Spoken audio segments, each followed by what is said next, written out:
André Fialho against Miguel Baeza. Now, I was very impressed with Miguel Baeza. He was on a good streak, wasn't he? When he stopped Matt Brown and did he arm triangle Takashi Sato? Yeah. Let me get that right. Yeah, arm triangle against Takashi Sato. Left hook counter against Matt Brown, which was beautiful. Right as he came in, caught him, and he was working that front kick to the face as well in that fight, wasn't he? And then Hector Aldana low kicks and ground and pound finish. His contender series fight was probably the least impressive of his wins in the UFC so far. But then he runs into Ponzinibbio and then Chaos Williams, and he didn't look himself against Chaos Williams. He looked like he was very, very tentative in the early going, like he was backing up and moving around and not nearly as aggressive as he has been before. And then Fialho, I thought he looked really good against Pereira in the first round, and then it just kind of unravelled. Yeah. But then you look at his record, and he's got a lot of first and a couple of second round stoppages. Conditioning wise, not. Yeah. I think conditioning wise, but I also think Pereira was landing really good front kicks to the midsection. They were starting to bother him, and I don't know whether that started to affect his output and his conditioning. But you look at his other fight. I mean, he's got a win over Sekulic on UAE Warriors. He's got a heel hook James Vick. It's not like he's not a good fighter, but it just seems to be he's good up to a point, and then it starts to run out a little bit. Yeah. And I don't know whether he will run the show for the first round plus minute or two, and then all of a sudden Baeza, if he's still there, he'll start to then take over. Because he seems to struggle in the first round and then starts to pick up after that point. So I thought Baeza looked really good in the first round against Ponzinibbio. Mm-hmm. But then he just lost it.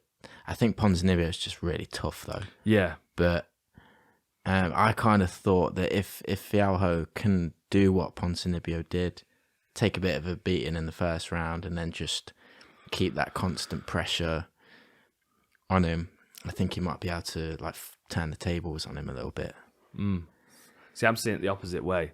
Right. I think Fialho is going to come out in the first round and try and push Baeza back up against the fence like Chaos Williams did. Yeah. I think he's going to try and keep him in that range so he can keep peppering him and try and get a finish in the first.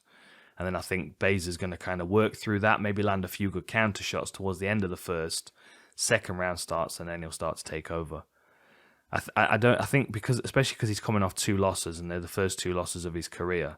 I think there's some adjusting that's being needs to happen. And I think we arrived in the UFC, and you look at the guys he's beaten: Aldana, Matt Brown, and Takashi Sato. They're no mugs. They're no easy fighters.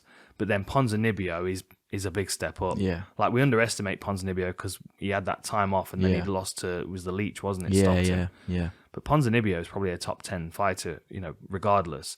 And Chaos Williams is just a heavy puncher with confidence. Yeah, he had winning great that. sub defense and everything. It was it was end of the first round. He was on a leg for 90 seconds attacking it. I thought Chaos looked really good in that fight, but he did get bullied in the first round, and I do think Fialho can do that to him. But then he just loses steam. Yeah, maybe if Baeza can work that shot to the midsection and because Pereira did do that, didn't he? Yeah. He was whacking that front kick, and they said in commentary that that was probably what was affecting him. Because it's just kind of arms, elbows dropped down. Because Pereira did get a bit overwhelmed in that first round with the pressure that he was putting on him. But I think he seemed to settle down a bit after the first round. Pereira did, and then he was able to just kind of outwork Fialho, and then every time Fialho was starting to step forward and he was jamming that kick into the midsection. It's stopping him walking forward. It's discouraging him walking forward, but it's also knocking the wind out of him. So each time it's like and I mean, fighting's exhausting as it is, let alone when somebody's knocking the air out of you. I can imagine if you're getting constantly hit in that section as well. There's a build-up of lactic acid and whatnot. Yeah, and just bruising, blood in the area. Yeah. Yeah.